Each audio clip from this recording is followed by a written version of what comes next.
three topics: hypothesis formulation, interpreting p-value, and importing data from a sheet of Excel file. Now, the last one is different from importing an Excel file, whereby sometime there's an Excel file that has only one sheet and you can import it, but sometime an Excel file has multiple sheets and you want to import data from a specific sheet. So what to do in that case? So first we start with the hypothesis formulation. So in hypothesis formulation, we have two types of hypothesis: null hypothesis and alternative hypothesis. And in general, we say that null hypothesis is status quo.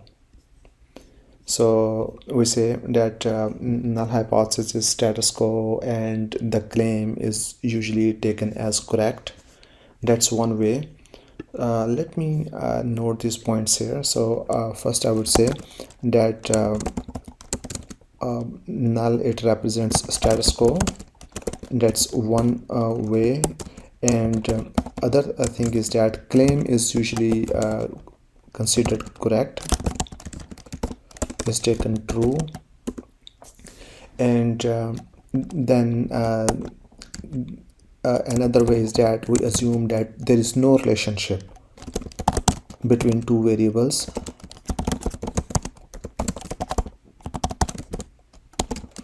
And of course the alternative hypothesis is just the opposite of that.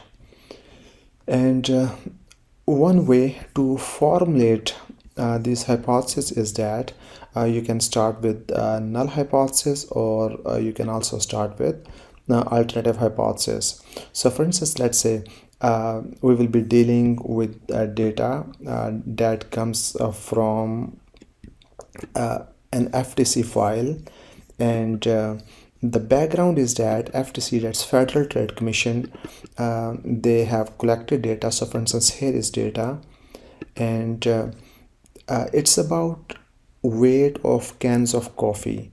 The label says that it has 3 ounces of coffee, at least 3, which means it can be more than 3 or it can be less than 3.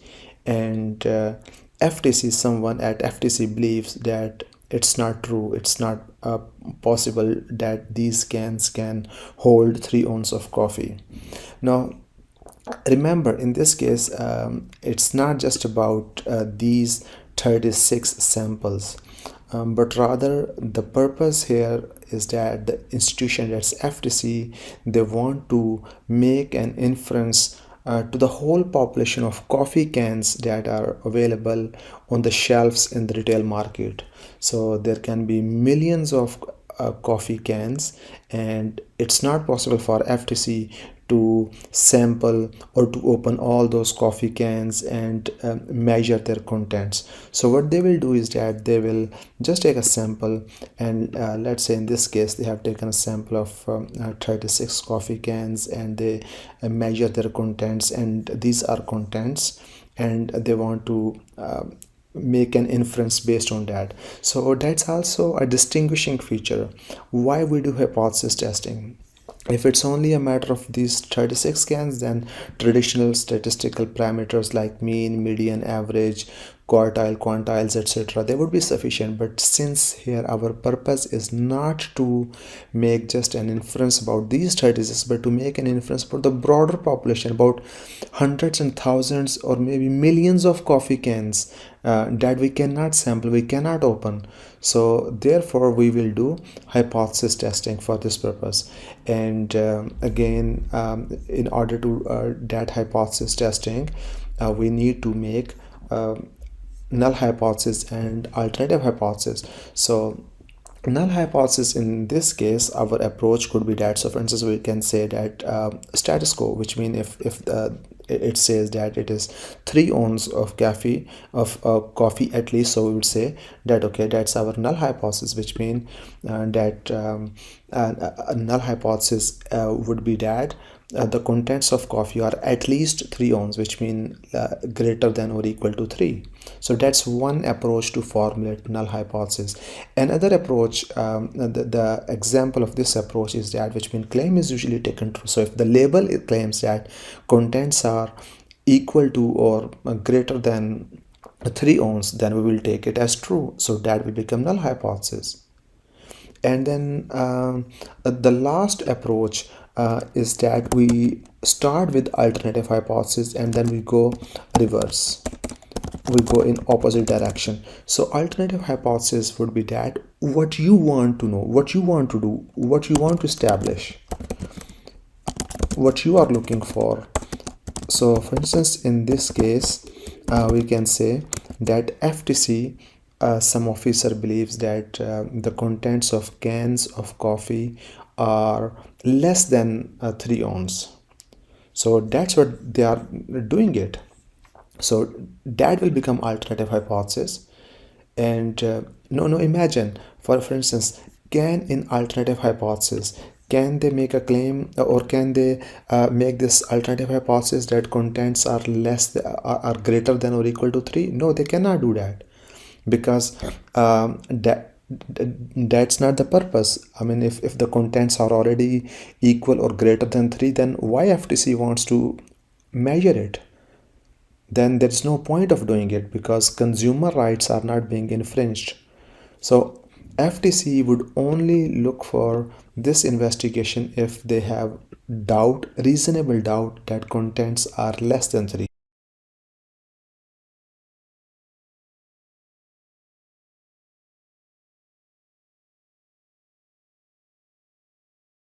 I'll be using I will be importing data from that Excel file. Now in this case, first I need to run these packages, because I'm going to import data from Excel file. So it's important that I run this. I install these packages. It's already installed. Let me also call it require. So it's already there. I will clear this up, and the next thing is I need to import that data. Now for importing data, as you can see here, that this is my FTC file, and FTC file, it has multiple sheets. It has one sheet that's weight, another sheet has beverages, another one has syntax, another one has iris, and another. So there are multiple sheets, and my data is in weight sheet.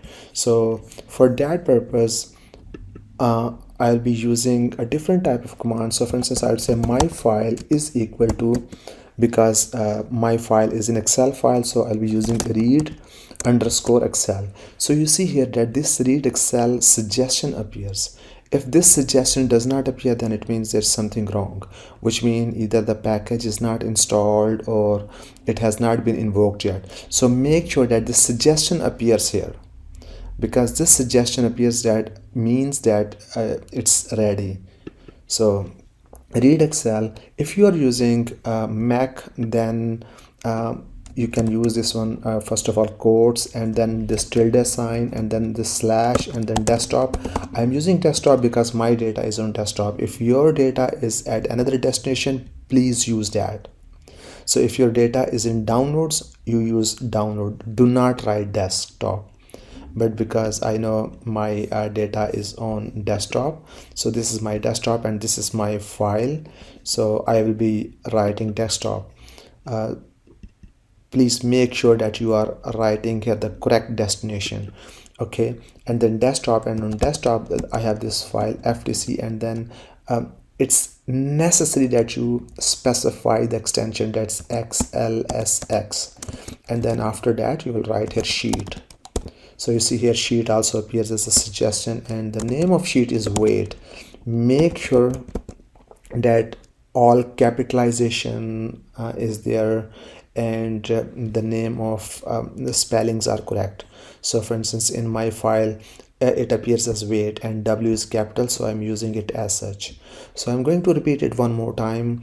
To import that file, I will use read Excel, and after that, if you're using Mac, then you use tilde sign and then desktop, download, wherever your file is, and then name of file. And then most important thing is that you also specify here extension, and then finally after comma and then name of sheet would also appear there. If you are using Windows, then you will not be mentioning this tilde sign. Then you will write there, for example, C drive and then user and then maybe your name. And so in that case, go to that file and right click it and click on properties, and it will give you the path. Copy that path and make sure this direction of these slashes is this one, not the other way.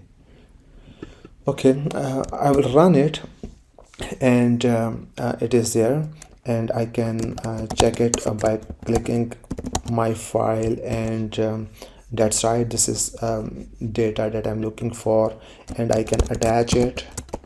That will make life easier. So that's attached. Okay, and I'm going to clean this one up. Okay, now let's say the next thing is that we have to measure it, or we have to do hypothesis testing, and the most appropriate test for this purpose is t-test. So I'll be conducting t-test, and that will be t-test, and here I'll be writing weight. I have already attach it, and then the next thing will be mu average. So what average you are expecting, we know on the label it's mentioned 3 ounce, so I will go ahead with this one. So when I run this one, it should give me this one. It gives me this one, that it says one sample t-test, and over here I have these things. So first of all, two things are most important. One thing is mean shows that it's 2.92, which is less than 3. So this is something to worry about for the company, because the sample shows that it's not 3. That's what they have claimed on the label.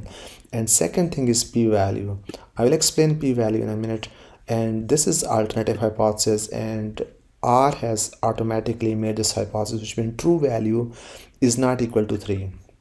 Now we can also specify here alternative hypothesis. So for instance, if I can write here alternative, and we have three options. One is two-sided option, or another could be less or greater. So for example, we know our alternative hypothesis is less, right? That it's our alternative hypothesis is actually less, not equal to. So I'm sorry, this one is alternative is less than 3. So alternative is equal to less. So I would write here less, and now I would run it.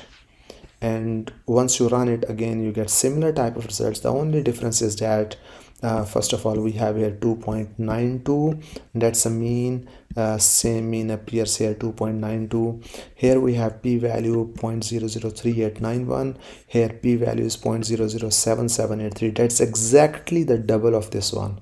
So if you multiply this p-value by 2, you will get this one. I will explain it. So in the previous case, we had this alternative hypothesis, which means true value is not equal to 3, which means it could be greater than 3, it could be less than 3. So it was a two-tailed hypothesis. So therefore, we need to divide it by 2. But in this case, we are more specific. When we specify here, we say that, okay, we are looking for this one alternative. Our alternative hypothesis is less than 3. So we also know that in that case, our null would be that mu, that's average, is greater than or equal to 3. Okay, so we'll be using this one. So first of all, mean value, that's the most important thing, because it indicates that there's a problem.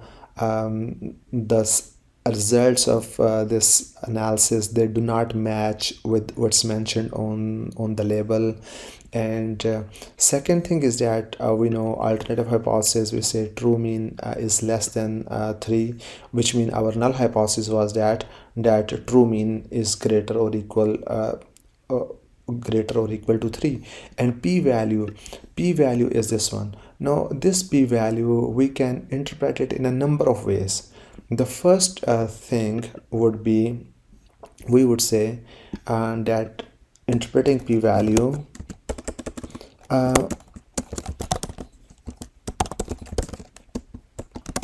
we say that number one, that when p-value is very low, for example it's less than 5%, so when p-value is low, we say that it's not consistent with the true null hypothesis. So we say low p-value is not consistent with true null hypothesis. So for example, if you say that our null hypothesis is that our contents are greater than 3 ohms, that's not consistent with the p-value, so which means we would reject that claim, and therefore FTC should initiate an action. Now this p-value is basically about giving you confidence in your finding and whether you can observe the same phenomena in broader population or not. Second way to understand this p-value is that we would say that if null is true, then let me write it here. If null is true, then the probability of the number of studies that will these number of studies, that 3.891% studies will find this effect in other studies. So because that's a very low probability, so therefore we would reject that. So I would write here, if null is true, only I can write here only 3.89% studies will observe this effect, and by this effect mean having this mean that's 2.92. Only 3.89 studies will observe the effect that we have, this effect that we have noted. So which means if our null is true and a very small number of studies, which means if null is true, which means if it's greater than 3, then very small number of studies will observe this effect, and therefore again we would reject this null hypothesis. And the last one is that we simply say that p-value is low, so null must go.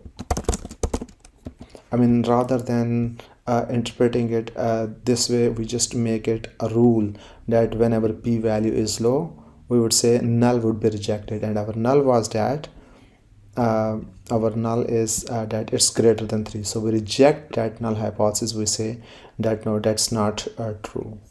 And the last thing is that p-value is an indication that this phenomena, would it be also be observed in the broader population or not.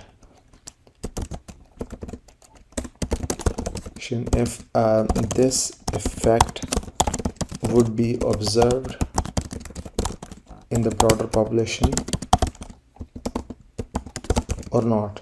So when this p-value is very low, then we can say that we have more confidence, and we would say that this phenomena would also be observed in broader population.